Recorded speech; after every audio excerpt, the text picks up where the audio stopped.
You're such an awesome cat. Excuse me, such an awesome cat. Keeps me company at night. So lonely at night sometimes. Alright. Alright, ladies and gentlemen. There we go. After our recovery, starting over here at the top left side of the map, representing himself, it is going to be MVPLure. His opponent down at the top right side of the map also won his series 2-0. It is going to be the Red Zerg Answer, TooDming. If you guys haven't had a chance, also check out Razer has been the sponsor of this awesome tournament league, if you guys want to call it. I guess it's actually a league, not a tournament. My mistake. But again, today we got another PvZ on our hands. Winners match. Again, you guys can also check out NeoTV, www.neotv.cn, the main Chinese stream today. And let's see the third location. There it is. I love it. That's so awesome. It just pops up. NSL Season 2 2012. So right now we're going to have the winners match between MVPLure versus TooDming. Then later we're going to have the losers match between YHY and Courage ZVZ. And then the winner of that will play the loser of this series. So first map on Antigua, and definitely a very interesting PvZ map indeed. We watched as day one. We had actually several interesting PvZs on this map. Very different variant type of styles from every single player that we've seen. So we're going to see what happens here. Again, TooDming very dominant in his opening match, which was a mirror ZVZ. Meanwhile, already a little bit of a kind of an easier way for MVPLure to prepare. He's got a whole group full of Zergs. He already played his first PvZ, and I mean, at this point, all he has to do is just win another one, and he is out and moving on into the round of 8. Easy, easy Y. It's AAGYHY. It's AG. Okay. Okay, I wasn't sure because for some of you guys don't know, some of these players don't have a lot of information on them. Again, I didn't look back over to the Neo TV stream, but under the Wikipedia page and stuff like that, poor YHY doesn't have like anything on him, so it's kind of one of those things that are just like the caster is a little bit up in the air, and not being in the studio and kind of an area makes it a little bit questionable for me. So AGYHY, awesome stuff now that I know. And answer TooDming. ASTDM. Okay. Ну, ребята, всем привет. СК2 TV портал. Good Game True портал, Empire TV портал. Всем привет моим русским зрителям. Как у вас дела? Желаю вам очень отличного сегодня пятница, правда, уже пятница. Сегодня у нас NSL, второй сезон, третий день, групп C. Наш уже победительский серии сейчас начинается. MVPLure на верхнем левом углу, какой уже делает Forge Fast Expand. Его соперник в нижнем левом углу, в нижнем правом углу в красный цвет будет Зерк, вот этот Answer TooDming. Ну вот, сейчас начало игра. Forge Fast Expand, конечно, вовремя закончится. Хорошо, очень вовремя поставил гейт. Просто хоть бы вовремя запретить вот этих собак попасть внутри локации натурал нашего игрока. Ну, просто сейчас все, стандарт будет игра. 3 хач уже для Зерка TooDming.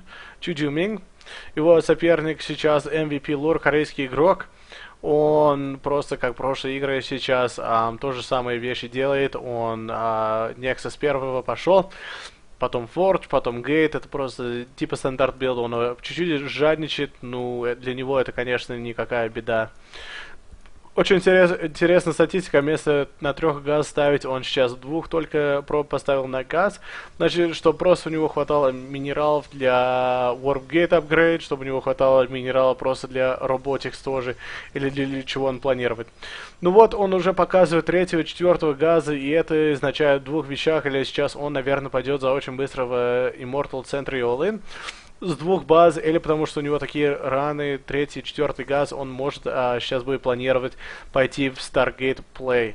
Ну, посмотрим это. Есть способы другие. Сейчас он будет поставить, это проверяет и будет ставить пилон вот здесь. Тоже, в всяком случае, чтобы оверик можно их видеть. И тоже в натурале вот здесь только 2 на газ, значит, во всему только 8 проб. Это на газ вместо, как обычно, можно 12 поставить. Значит, не самый макс количество газ будет себе набрать. Ну вот уже видно, что робо он начинает.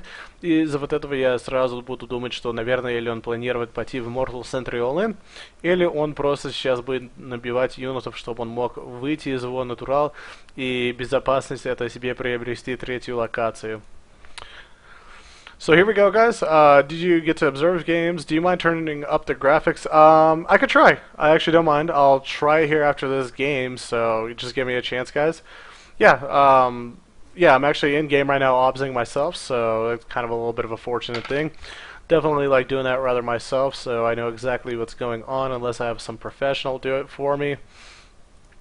But yeah, I mean, kind of as we're seeing right now, simple standard opener right now by MVPLure has about 8 on gas, 2 on each one. Got the robotics bay up. Does he have now 3? Yes, he does. Now kicking up the gas count into gear, 3 on each gas, total of 12. So now he can really get those immortals out. There's going to be really a couple options of what exactly MVPLure is going to be doing. Either he's going to be going, as we see a lot of his sentries coming out, either one, he's going to be going for an immortal sentry all in, or 2, he's going to be trying to get out, enough units quick enough so he feels safe that he could walk out of his base and actually take a third expansion. Because sometimes what happens, these Zergs who take a quick third base, they actually really either they're looking first of all to defend and then to counter attack a player, especially if he plans to take a third himself, like a Protoss player for this instance. So Zergs are kind of very aggressive, very kind of I'm trying to think of the animal that I'm like trying to like compare it to, man. Like I don't want to say they're like the honey badgers. Honey badgers are more like Protoss because they're just like F it. We're gonna go for 2 base immortal sentry all in, F it, or Terran's SCV pull, you know, choo choo train. Zergs are like raccoons. There we go. That's what we're going to go with for now. Zergs are like raccoons. They're not actually a very aggressive species at all, but they are very defensive. Again, I've had my own personal share of experiences, as we see also a 4th and 5th location hatches getting taken by TooDming. They're like raccoons.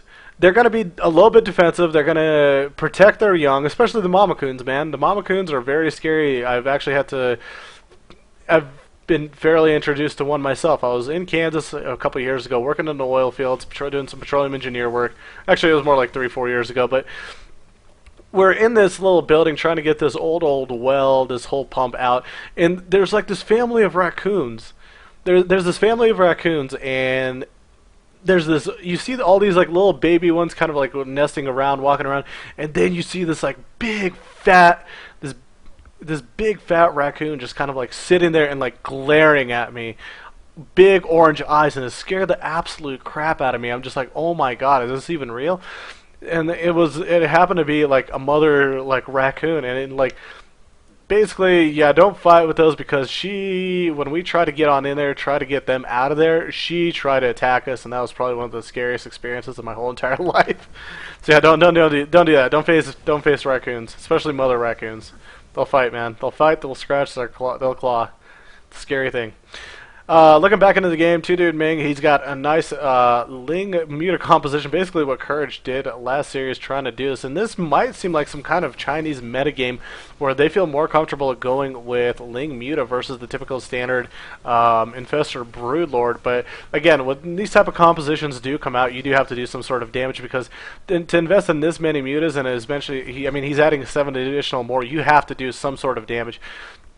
You have to get in the main, you have to do some economic damage, you have to do whatever you can possibly think of, because if you do absolutely 0 damage and basically trade army value sort of for army value, you're going to be sitting in a very little bit of a rough position. It's not going to turn out too well for you. Now we're watching, there's still quite a few Muta numbers, but again, as we're seeing, they're starting to get scathed down, and additional stalker reinforcements are coming to help them out.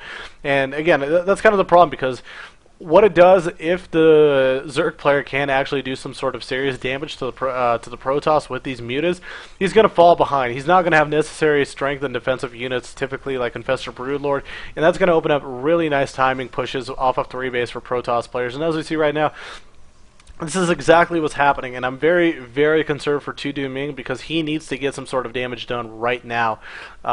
He's just continually popping Muta after Muta after Muta after Muta, and that's a big investment if you're asking me. So here we go, a little bit of an engagement going on right now. Some of the additional stalkers come back to defend. Now, the Lynx are going to help out really well with a lot of the surface area, and they're trying to focus down the stalkers, so the mutas are going to be able to really do some nice DPS. But as we see right now, the blink stalkers doing a wonderful job right now. Good job with the blink micro, preventing a lot of that splash damage and that multiple clave shots from the mutas. And as we see, the muta numbers are starting to go down. Look at all the red health, guys. Look at all the red and orange health. But additional reinforcements are coming in here, and TooDming really pushing the advantage. 156 supply to 79, and I think he actually just, there we go, GG, actually busted the camel's back right there off of 5 base, had enough gas, and just continually produce and just eventually able to out muscle him with